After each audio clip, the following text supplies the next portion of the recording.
Yay. Wonderful, wonderful.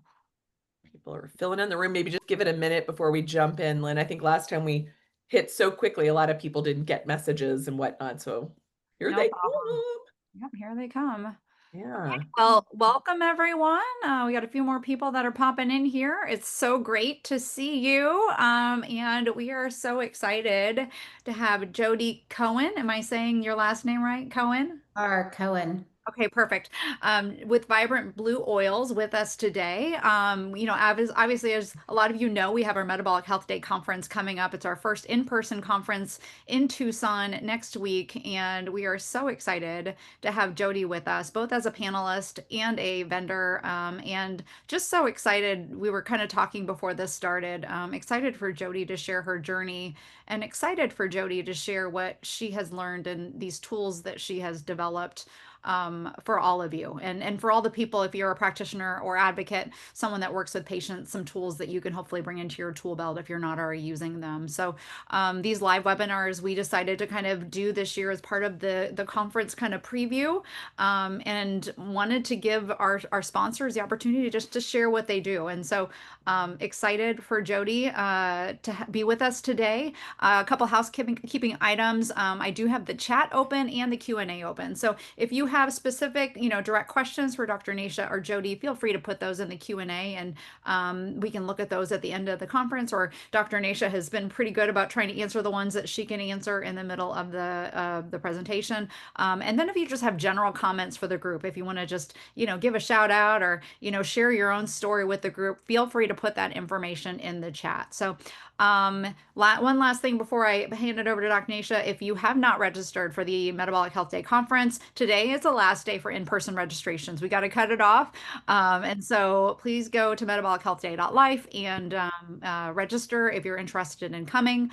And then if you're interested in joining us virtually, that will remain open until early next week. And then we'll shut that down. But we will be opening it back up after the conference and giving you access to the replay. So again, would love to have you with us in Tucson. Understand that's not possible for everyone, but if you can't make it in person, definitely join us virtually. There's so much. I mean, it's a jam-packed conference, no doubt, jam-packed.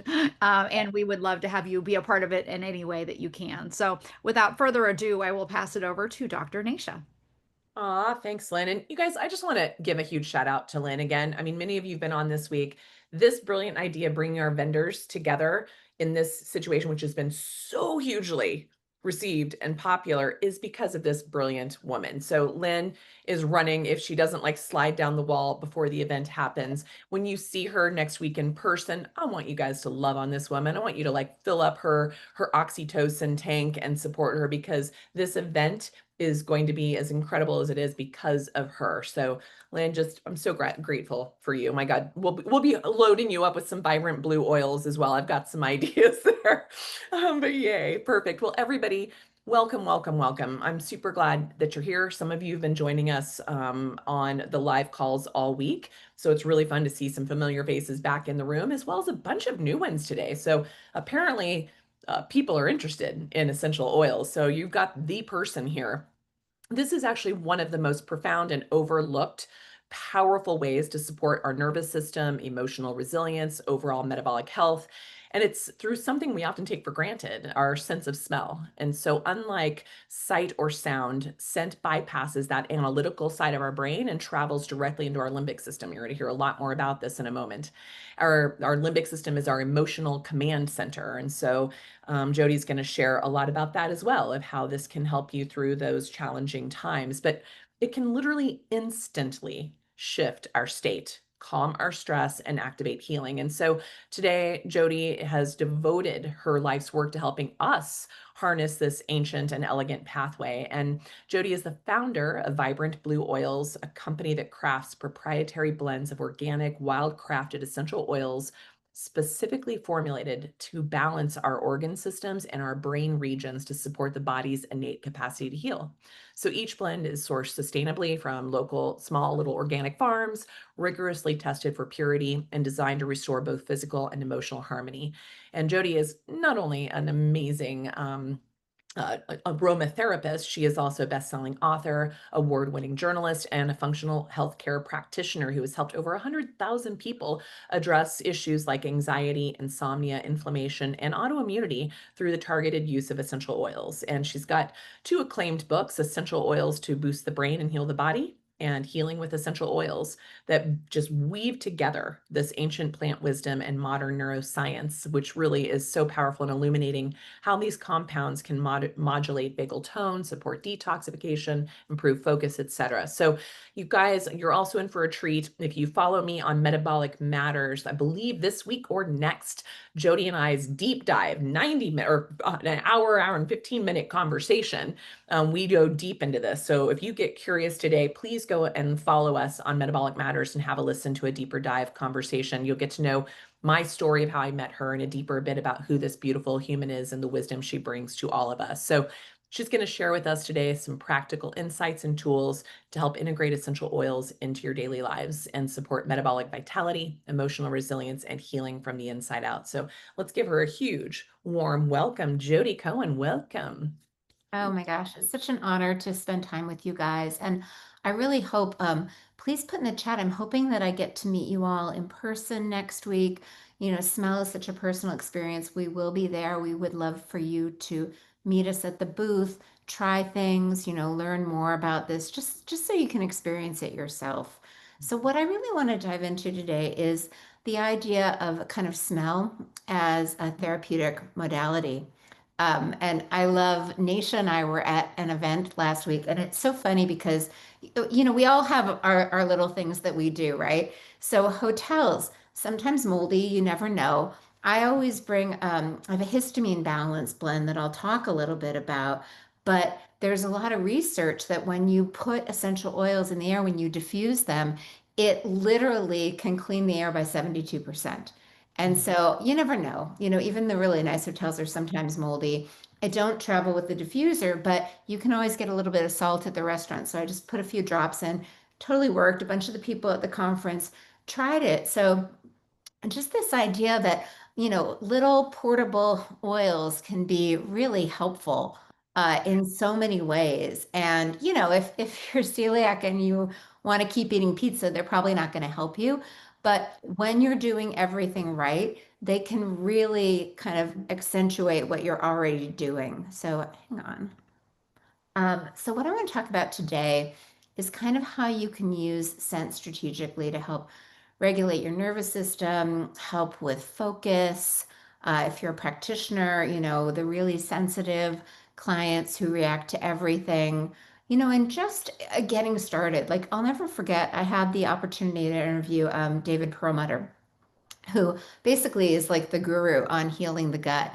And one thing he said was so interesting. He's like, you can never start with diet with people because it's too hard. You need to bolster their resilience first. Because if you just change everything they eat, they're not going to know what to do and they're going to do nothing. So when you're working either with yourself, with someone in your family, with your clients, and they're just so overwhelmed that they can't even start, smell is a really nice, easy place to start because it's not that hard. I'm going to talk about why that is. So just diving in.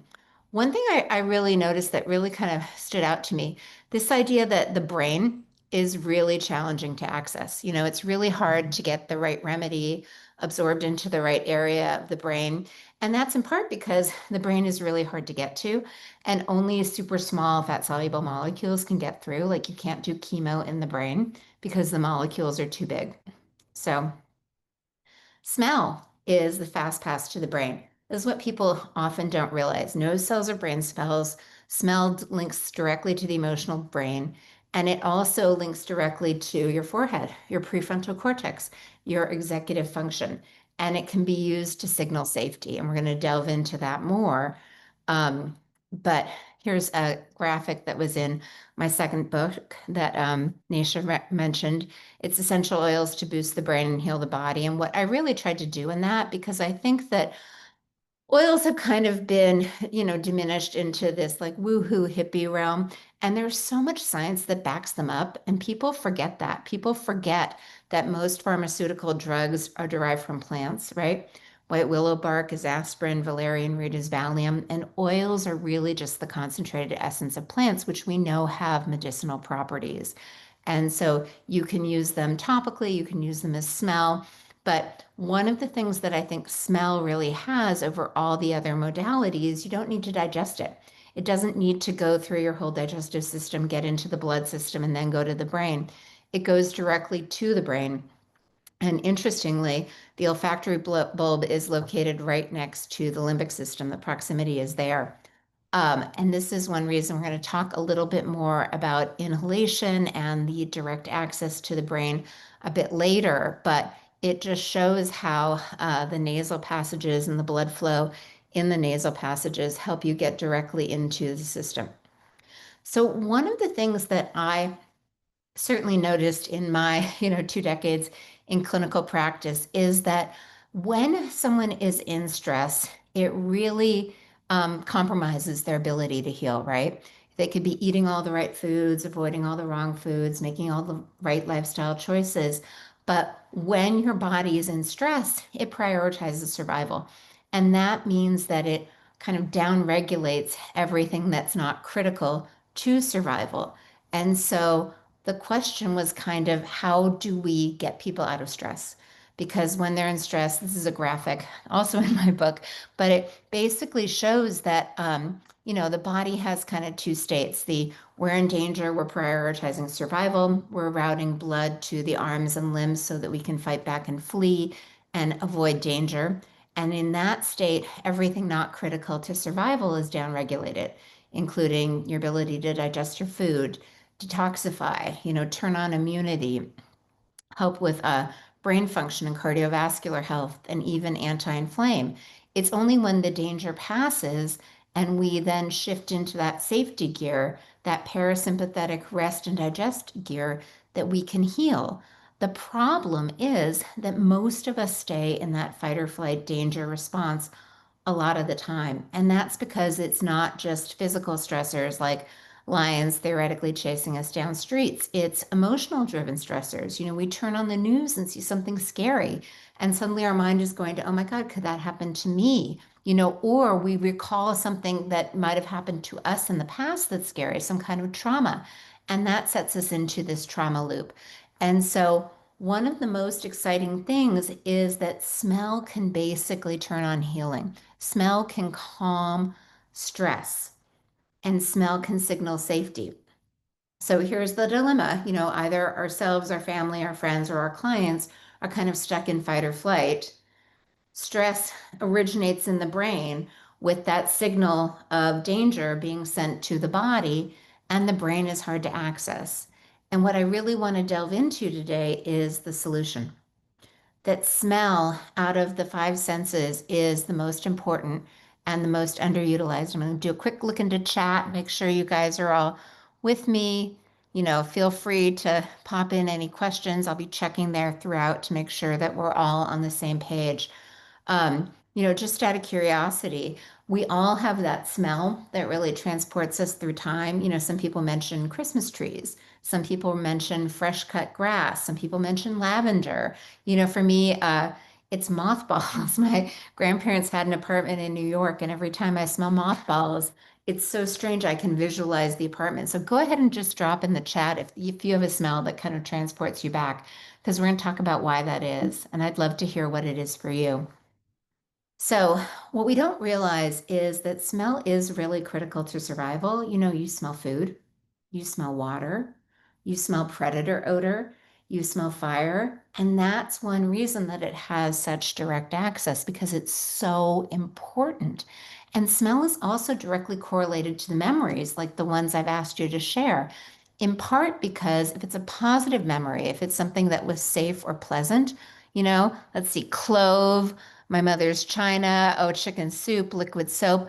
Yeah, all of those things probably are associated with like positive, warm memories. People mention like fresh baked bread, fresh baked cookies, chicken noodle soup. My grandma used to make it too. It reminds me of this safe time, right? And some people, I'm old enough that back in college, There was this cologne Dracar that some fraternity boys used to wear. And one of my friends had a not great experience with one of those frat guys. And so every time she smelled Dracar, it was like she was smelling danger, right?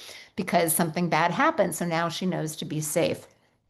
So, smell links directly to the limbic system, specifically the amygdala, which is the part of our brain that kind of is always on high alert for danger. And if you look at this graphic, the amygdala is physically located near the olfactory bulb. They're really close together. And basically, this allows it to quickly smell correlates with safety or danger. And also, we talked about a direct path to the brain, but one of the things we didn't mention, the blood-brain barrier is kind of the security system for the brain, right? And it really only lets super small fat-soluble molecules through. I think it's really interesting. Omega-3 fatty acids are kind of known as brain food, right? One of the reasons that they're brain food is because they are the right consistency to get into the brain. Just like oils, they're super small, fat soluble. And olfactory cells are brain cells. And what's really interesting is the olfactory membrane in the nasal cavity is the only place in your body where your brain is directly exposed to the environment. And it's also where the blood-brain barrier is the thinnest. So if we're talking about kind of getting into the brain, the epicenter for where the stress alarm gets set off, and helping to turn that alarm off, using your sense of smell is a really great way to get there, especially fat soluble remedies like essential oils. The brain is 60% fat, fat likes fat. So, introducing a similar remedy into that area, like essential oils, which are fat soluble, volatile compounds, meaning volatile airborne, they can be carried through smell. So I want to talk a little bit more about smell as a safety signal because I think this is really important. I'm so grateful. We're becoming so much more informed about trauma. My very good friend Amy Apigium just launched a great book that's amazing. Just really understanding how that kind of past scary thing can influence our present state of safety, and even if it's something that we repress or we suppress or we become overdoers, overachievers, so we don't need to feel. That's often playing in the background, right? A little bit like, the tabs that are open in your computer that drain the memory and the power. So the amygdala is the part of your brain that basically analyzes and filters the incoming stimuli to determine what threats to survival, right?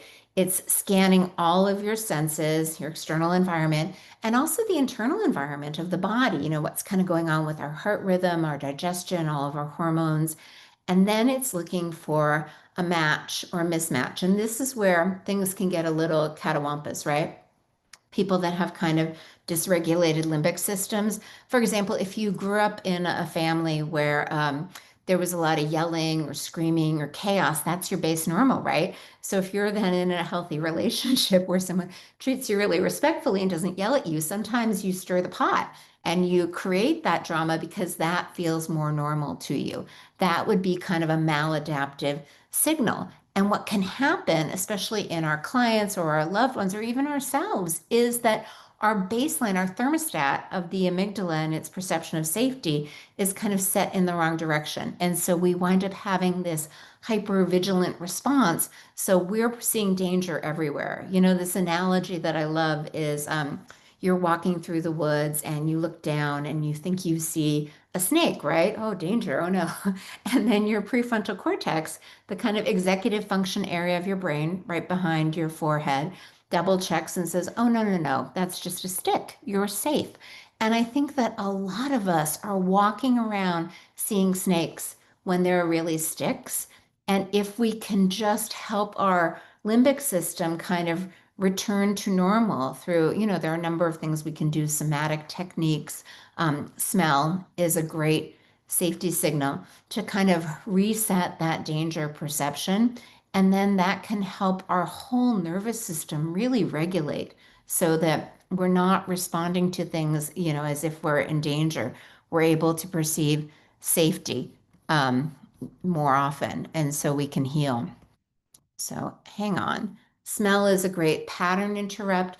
Interestingly, when I've had a lot of personal experiences with smell, which I'm excited to share. But early on, I was basically just using it to calm my son down, to kind of rub it on his feet. And then I realized how it can be topically applied to help stimulate the vagus nerve.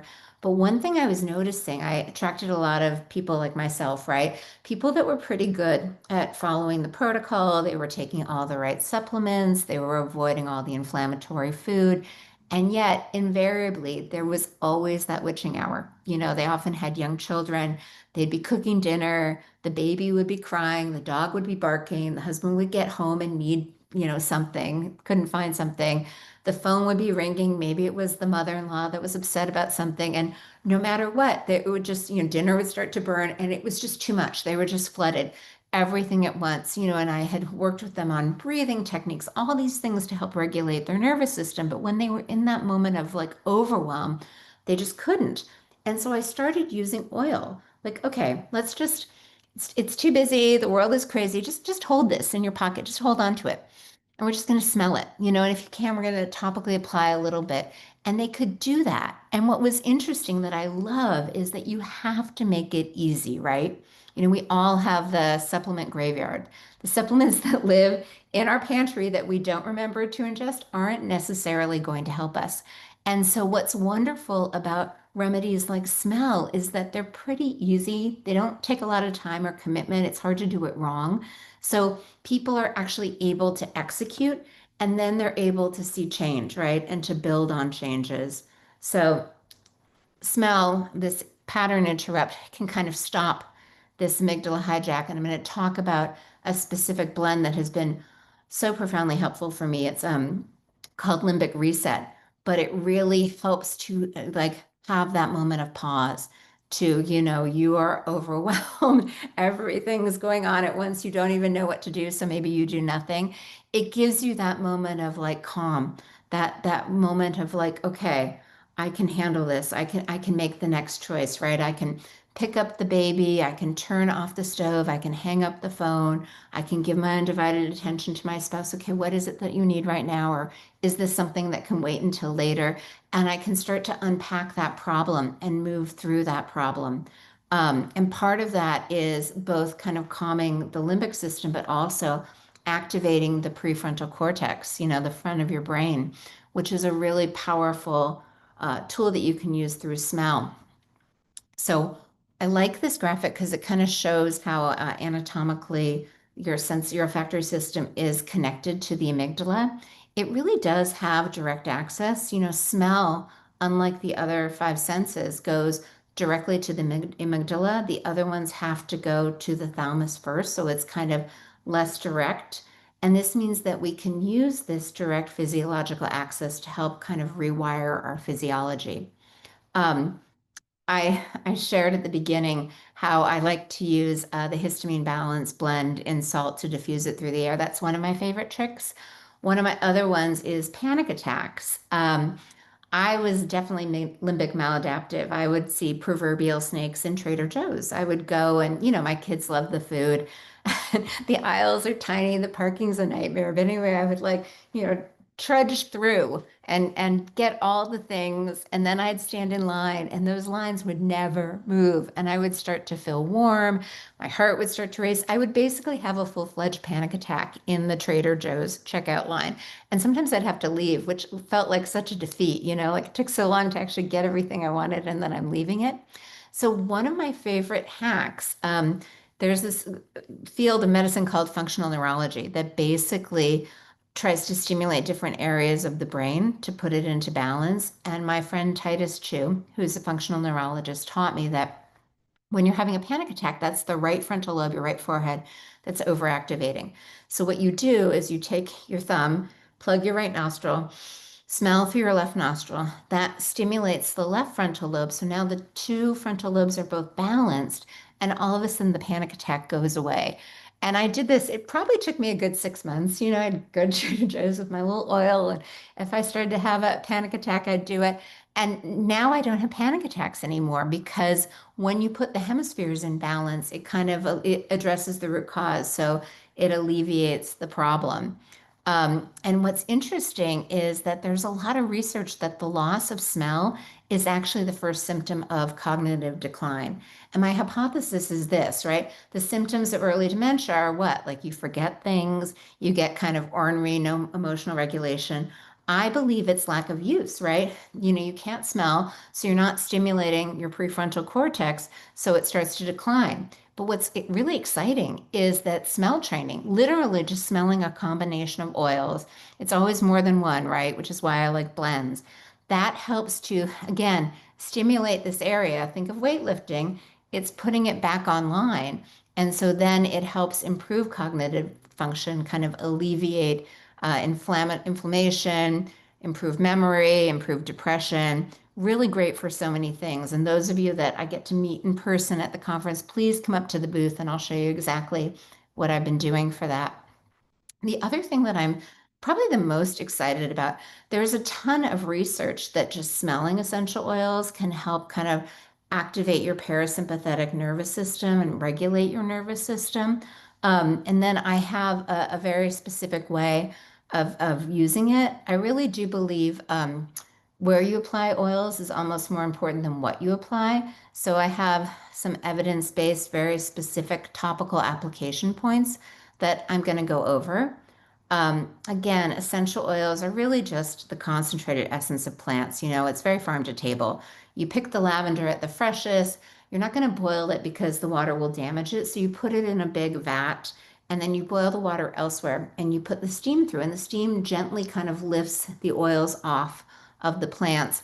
And then you cool the steam, and remember, oil and water don't mix. So the water becomes a hydrosol and the oil becomes these concentrated essences. It's very clean. It's a very natural process. And then you get this super concentrated oil, which you can then use to like either inhale because it's clean. You're not inhaling pesticides, or you can topically apply it. We know from like hormonal creams, nicotine patches, whatever you put on your skin gets right through there. And that's really great, especially for areas of the body that are super close to the surface, like the fascia and the lymph.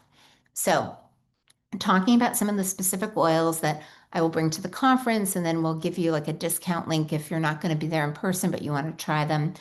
Your autonomic nervous system controls all of your automatic functions, all the things you do without even having to think about it. And when it perceives danger, it prioritizes survival. So it shuts down a lot of these healing responses. And the gear shift between kind of parasympathetic, rest and digest safety, and danger, fight or flight sympathetic response is your vagus nerve. Cranial nerve number 10, longest nerve in the body that most people have never heard of. It literally starts at the base of the skull, splits, and is most accessible here. So as we're talking, I'd love for you to feel behind your earlobe. You're going to feel a little divot, an indent on your mastoid bone. That is where the vagus nerve is the most accessible and the thickest. And so that is where I started reading. I had my own, well, I'll share.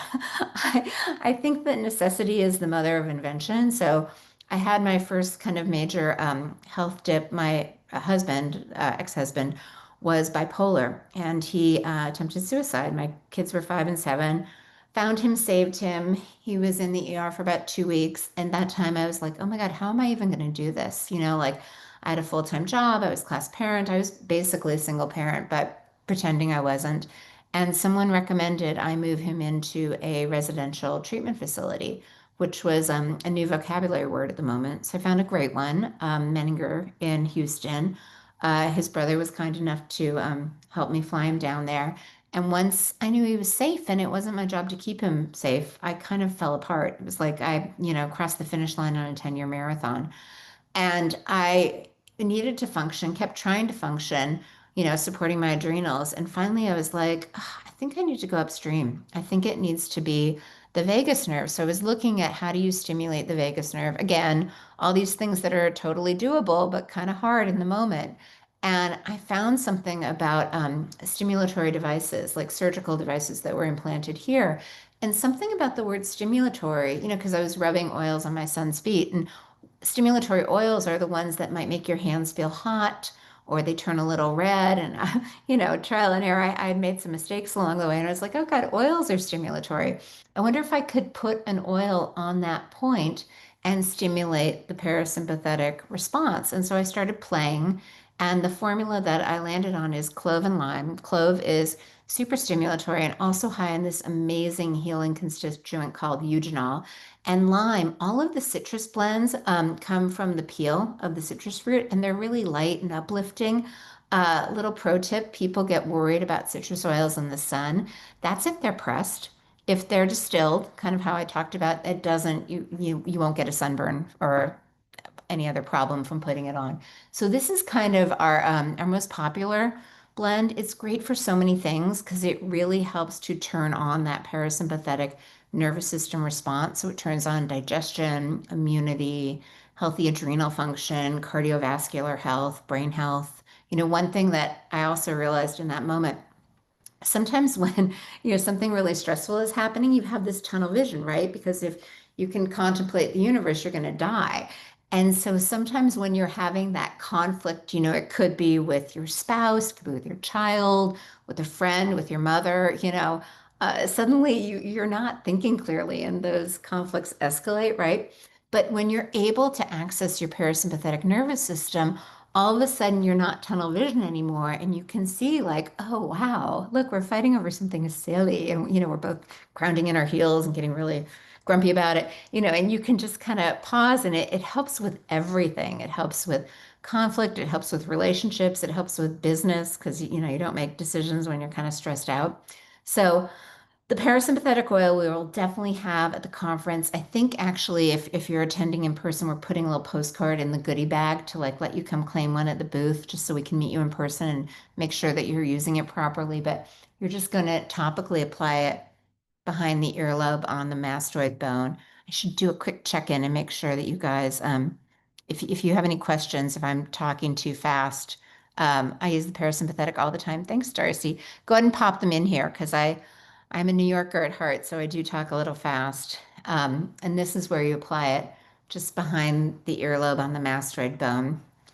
And if you're kind of feeling overwhelmed, it's a really nice blend to use as you help to shift emotions because it's almost like a level playing field. Like I tend to use it when my key emotions are anxiety and anger, get a little grumpy, and it just helps me regulate and stay really calm and collected. And I go to a lot of conferences, and it's funny because I started this company in 2012. And when I would talk about the vagus nerve, people would look at me like I had three heads, and they'd be like Las Vegas. And I'm like, no, not that Vegas. And now I'm so grateful. It's so well known, and people talk about it all the time. But what I've come to recognize, because I had been, stimulating my vagus nerve to kind of alleviate stress. And here's what happened. It's a little bit like, if you go out swimming and maybe the tide comes in, you're not drowning. You're not way out to shore, but you're not quite, you're not on land yet. I was just treading water. It was helping me like manage, but it really wasn't addressing the underlying root cause. And so what I've come to realize is that your vagus nerve has cofactors, right? It's most accessible here. There's a lot going on in the neck. We've got lymph. My very dear friend, Dr. Christine Schaffner, who treats chronically ill clients, discovered that if the lymph is really congested, the main drainage point is kind of through the clavicle and the terminix, which means, and a third of your lymph nodes are in your neck. So if you're trying to drain from the brain, if you've got a lot of metal amalgams in your mouth, right, and the drainage path is along the trigeminal nerve and then down the neck and the vagus nerve, and this lymph is congested, because there's the amount of toxins that it has to drain are backed up, that's going to press into the vagus nerve and compromise function. Dr. Schaffner calls it vagus nerve toxicity. There's also a Tufts researcher called Michael Van Ecklinger who calls it vagus nerve infection hypothesis. Christine was doing, they actually took sonogram photos of the neck and they could see it compressed, and the way I describe it is if you've ever been in that middle seat in the airplane, like between two linebackers, that happened to me once. And the funniest thing, I read books. I'm like, oh, I just need to turn the pages. You kind of need your elbows to turn the pages. I couldn't do anything because I had no movement. So the lymph impacts it, the fascia can grip and wrap around. I know that Kathleen King, who's amazing with fascia, is going to be at the conference too. So just helping to give space. And then the other alarm bells in the brain, right, are the limbic system and the hypothalamus. And so it's this idea that if you're just stimulating the vagus nerve, but you're kind of not paying attention to the cofactors, you're treading water. It's a great kind of I guess almost like you have period cramps, and so you take an Advil and they make the period cramp go away in that moment. But next month, same thing happens. I really feel like since I've started to address these cofactors, I am so much more regulated, and I will share more. So I feel like, and we will have all of these blends at the conference so you can smell them and play with them. But one of the things that I was really missing was the limbic system. And one of the stories that I haven't really told, my son Max, who was kind of the impetus for me getting into health and getting into oils, was killed in a car accident on August 27th, 2018. He was 12 at the time. He would have been 19 if he was with us today. But all these people, showed up at my house and started telling my daughter, who was 14 at the time, your mom's never going to be the same. So I'm juggling with this, like, he just died. And she's like, Mom, you're all I have. I need you to be the same. And I know enough about adverse childhood experiences that I knew she was totally right. That if you can have that one solid person, that anchor, you can be okay, even in the face of horrific trauma. And so it was this weird juxtaposition of like, I know she's right, and I know I need to figure out how to do this, but in this moment, like, honestly, even like brewing my coffee, which I love, is hard. Walking the dogs, who I love, is hard. Like, how am I going to do this? And that first night after he died, I had this weird, I guess it's kind of common, like this almost Charlie horse in my heart. Like, it hurt so much. I had no idea what it was. I was like, what is going on? Am I having a heart attack? And then, because I do all this research on oils, I was like, wait a minute. I feel like I read that rose essential oil can help with this like grief heart attack. And I would rub oils on Max's feet, so I kept him in his bedroom.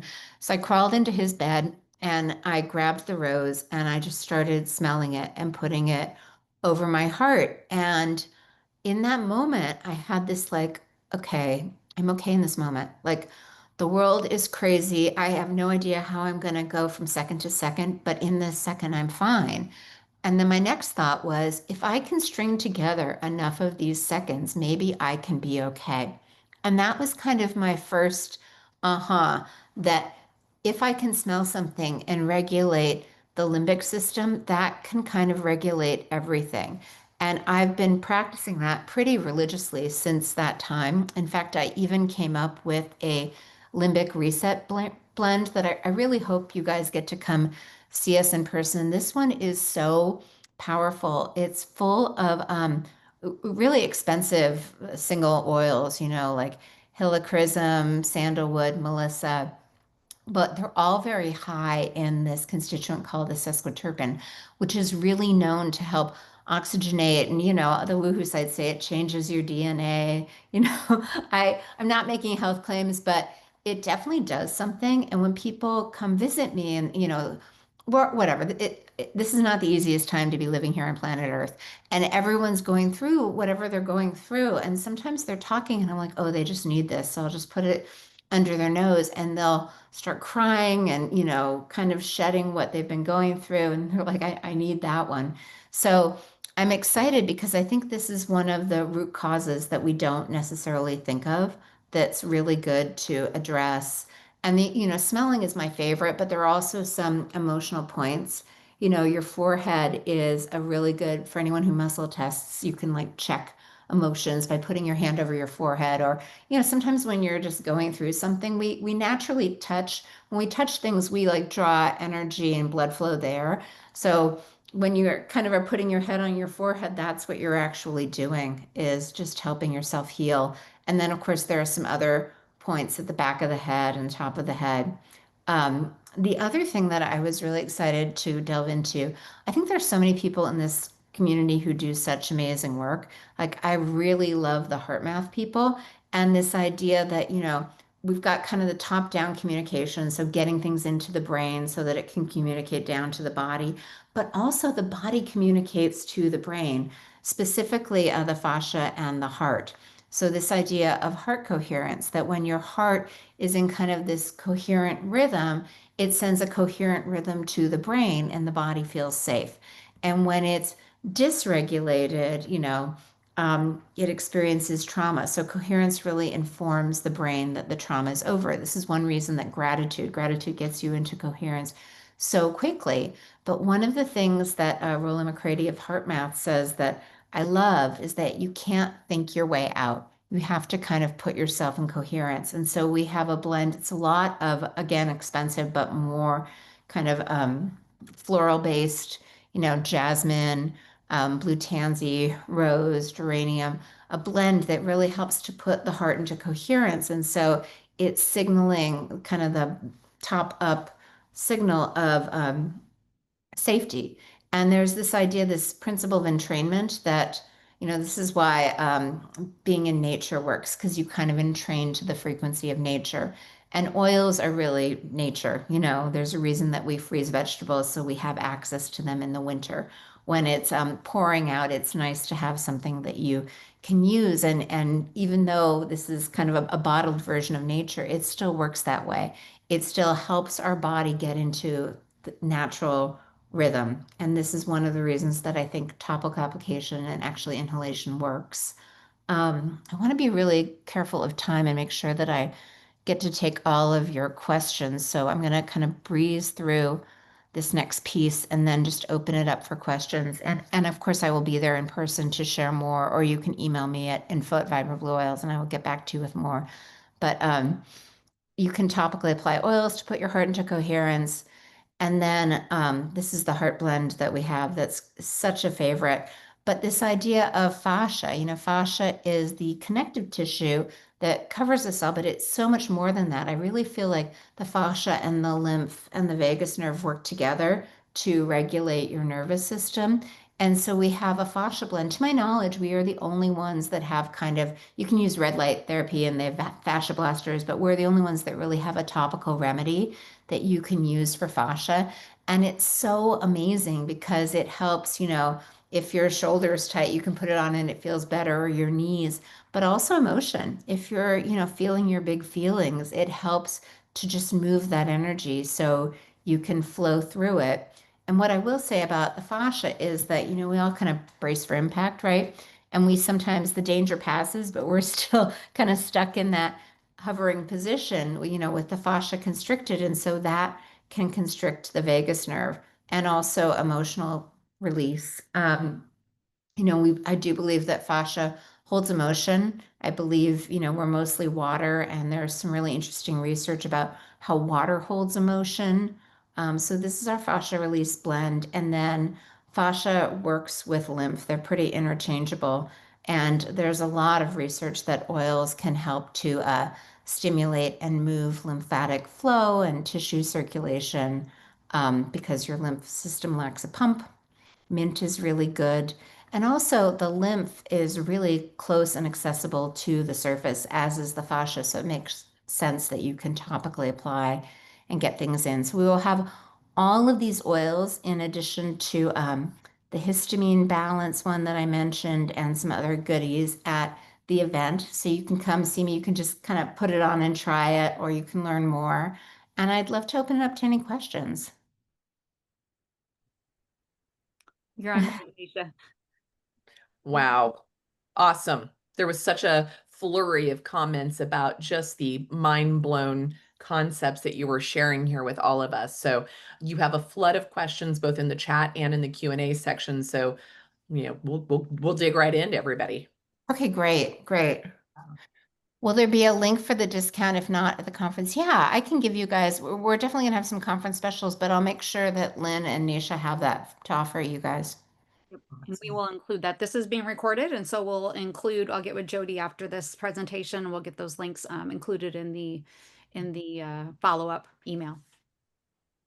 how do you want to do the questions? Do you want me to look or do you want to ask them, Go Nate? ahead. I can go ahead and go through. Naisha did a couple of responses on some of these, but my husband's sense of smell never returned after COVID. I've noticed changes in his behavior more since this happened to him. Please discuss ways to rehab this sense. And so Naisha provided an answer. I wasn't sure if you had anything to add to that. I actually that happened to my uncle as well. So you can kind of pick whatever you like. Peppermint seems to be the strongest, and clove, parasympathetic. So what I was doing, it's called scent retraining, and you can basically you start with it like I don't know 10 inches away and just start to get closer. And even here's what's fascinating because I too lost my sense of smell for a minute during COVID, and I was super curious like, will the oils still work even if I can't smell them? And they totally do. I can completely tell. We have one called circulation that I will also bring that I originally designed because my hands and feet would get cold. So I put it on my wrists and my ankles. I seem to have fixed that. Now I use it when I really need to focus because it's got a lot of these vasodilating oils that allow more blood flow into the brain. So I just put it on the back of my neck and the sides of my neck and sometimes on my temples. And it's amazing. I've never taken Ritalin, but I imagine that's what it feels like. I could suddenly like, okay. Cool. Nice. I love that. I love that. Okay. Can scents help kids as well? I know you talked a little bit about this. My daughter has developmental delays. Also, any recommendations on brands? Obviously, your brand. Oh, yeah, I love our brand. Yeah, since as long as they're over 2 years old, they're fabulous. And what I think with kids is let them pick. Like as long as they like it, like you could honestly go to Whole Foods. The only thing you need to make sure is that they're organic. Ours are, but kids tend to like the citrus ones. They like grapefruit, they like orange. Let them pick because then that kind of gives them ownership over it. And then you can just teach them to smell it when, like sometimes we would smell it when we were doing flashcards. There's a lot of research that if you like learn your times tables or like vocab words when you're smelling something and then you smell it again before the test, it helps with your recall. Also for kids, there's a really great, Dr. Elisa Song put our oils in her book and talks about this point. It's a heart point. It's really good for kids who are anxious to like just put an oil there. And then what's nice about it is they can kind of like smell, like no one needs to, kids are so embarrassed, like they don't want attention around them. So it's a really good place to just smell throughout the day. So, Cool. Darcy says, does smelling work as well as application? And are there times, so there's times where she's really drawn to it, like can't get enough. Does that mean that she needs more of it? So it's funny that you bring that up. We have a remedy called gallbladder, which is really good for supporting bile viscosity. And early on, like I needed so much gallbladder. Like I could not get enough. It smelled so delicious. And then I kind of fixed that problem. And now it's like, it's like that time of month where you're like, chocolate sounds like a really good choice. And then when you're not having your period, it's like less so. So I think the body has an innate knowledge of what it needs and what it doesn't. And so, yeah, I would lean in when you're craving something, like indulge that. Maybe we want a hamburger when we need iron. Love that. Love that. I've told my team, I'm like, I've been a butter eater since I was a kid. So like, There which you is, go. I guess I was like, well, apparently I need butter because I just really love to eat butter. That's Um, for you. when you cook with clove and lime and smell, does it have a similar response? I realize it's not as concentrated. So is cooking with these kinds of things the same Oh, as yeah. I mean, it's slightly for inhalation, it's the same. Like I think that's one reason all the spices smell wonderful. Yeah, and it's funny. My fiance is he's a hobbyist, but a chef, and so he smells things really strongly. And he says his sense of smell is overdeveloped because smell and taste are so correlated. wow. Cool. And then Tina is asking, can you get too much of a scent, either for adults or kids? Or like, is there a way to like overindulge? Well, what's really interesting? Like, if you think about it, we've all had those moments where we're like, we're so hungry we could eat our arm, right? And maybe we're at like an all-you-can-eat buffet and we put so much food on our plate. Like, where in my mind did I think I was ever going to eat all of this? And what happens is we start to eat and then we become satiated, right? And do we eat the whole plate? Can we overindulge? No. When you smell it, same thing happens. Like, it's usually between 3 to 10 breaths that you're like, I'm good. And this is one reason, like, I know diffusers are the craze. I think you overindulge when you diffuse because who needs it in the air 24/7? I think that if you use it in a reasonable way, like topical application, it evaporates. Smelling it this way, you're not going to overindulge. So just, be mindful. Love Right. that. Love that. And then Janny is asking about culinary use, like culinary uses of oils. Are there uses of You oils know, in people do encourage that. I do sometimes like I like to do oil pulling with coconut oil, and I do add some peppermint because it makes it taste better to me. I That's not really my area of expertise. I don't think it will hurt you, but again, I think that, the easiest way to ensure you that you don't get too much is just to smell it or topically apply it. If you're going to pour it into your water, it's possible you can overdose yourself. So just be careful. Yeah, and I would add to that, we know that basically a drop of essential oil is about the equivalent of about 20 cups of tea. So Yeah. you really can overdo, like I've seen a lot of people taking ingestible oil, essential oils and causing harm. And so this Yeah. is like Jody's approach is that it's very generally safe, across the board. So I would avoid taking it in orally unless you're working with a very well-trained aromatherapist who knows how to use it for your particular situation. That's also, I mean, like, everyone wants to kill, kill, kill. Like oregano will Kill completely everything. kill things and it'll kill the good with the bad. So just be very careful. Thank you for that. Very good point. And then Diane said I pass out when I vomit. Would the vagus nerve oil help with that? Phew. Well, it's a very vagal nerve issue. So yeah, interesting. But go Yes, ahead. possibly. But what I'm kind of getting is we have one called Digest, which has anise seed in it and some ginger. That might actually be better. I mean, the key question is why are you vomiting, right? And so, like, I would peel back the layers, and that could be gallbladder, it could be a number of other things. Love that. Great. Great. And then Dar asks, can you use your blends in a diffuser, or is it more for skin applications? I mean, again, you can. Here's what I really think. There are a lot of companies that want you to use them very quickly so that you order more and make more money. And they really encourage you to drink them and use them in the diffuser. And you will go through them a lot faster if you do that. Yeah, that's I understand that. Yeah. I mean, it won't hurt you, but it's a little bit like a kid, right? It's Halloween. They come home with a ginormous bag of candy. They're like, "Can I eat the whole thing tonight?" I never would let them, but some parents would be like, "Sure." Or you can like save it for months. It's just if you want to do it. Right. Right. Let me see here. It looks like we're getting a few more questions.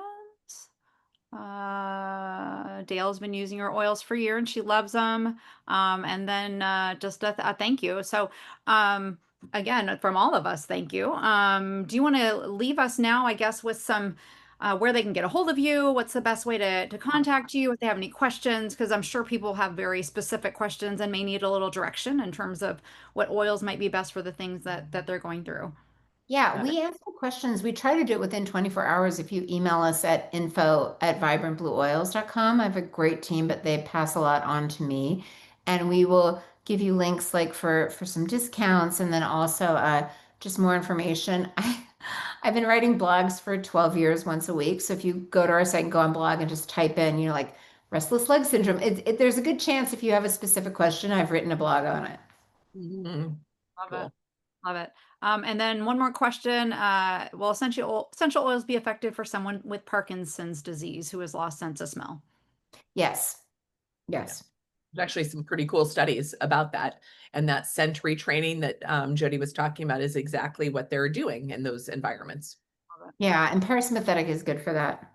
Great. And then Dar asked if you have a membership club. Oh, that's a great, that is something I would love to create in the next year. I've thought of that. Yeah. Love it. I love it. Okay. Well, I think we've got all the questions. Again, thank you. for being here. Thank you for that wonderful presentation. And thanks to everyone for joining us here in person and those that will be joining us a little later on virtually. Again, make sure you check out the Vibrant Blue Oils booth at the Metabolic Health Day Conference. And then this video, like I said, we'll email it out to everyone who registered. And then we're going to make all these available also on our Metabolic Health Day website. That's public facing. And then if you're coming to the conference and have registered either for in person and virtual, all these resources will be available in that site as well. Our goal is to educate and just give people the best possible tools that they can as they navigate their own health journeys. And we're just grateful to have you as one of the tools in our tool belt. So thank you for your partnership and for this great presentation. And with that, we'll close it out. Any final words? I mean, the only thing that I really want to say is I feel like when I was going through hard things, I love biographies. And so I reread Viktor Frankl's Man's Search for Meaning, and he survived the Holocaust. And one of my favorite lines was this idea that between the stimulus and the response, there's a space. And in that space lies our power to choose our response. And in that response lies our growth and our freedom. And I've really found this idea of kind of that pause, either topically applying my parasympathetic blend or smelling the limbic reset blend.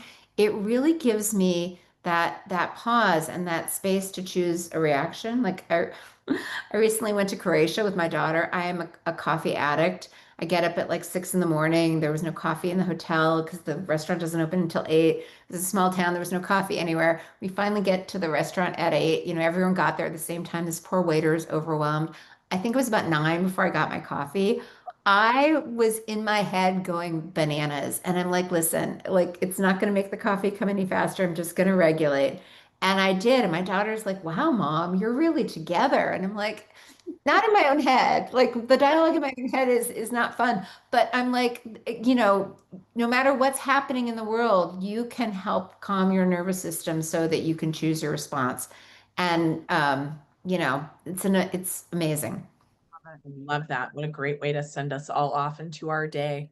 Yeah, most definitely. Well, thank you everyone for being here. Again, we'll send this recording out, probably come out tomorrow. So just check your email and I'll include all the links in there for you as well. So thank you, Jody. Looking forward to seeing you in Tucson. I See you know soon. it'll be great. Goodbye, Love everybody. Thank you. Thank you.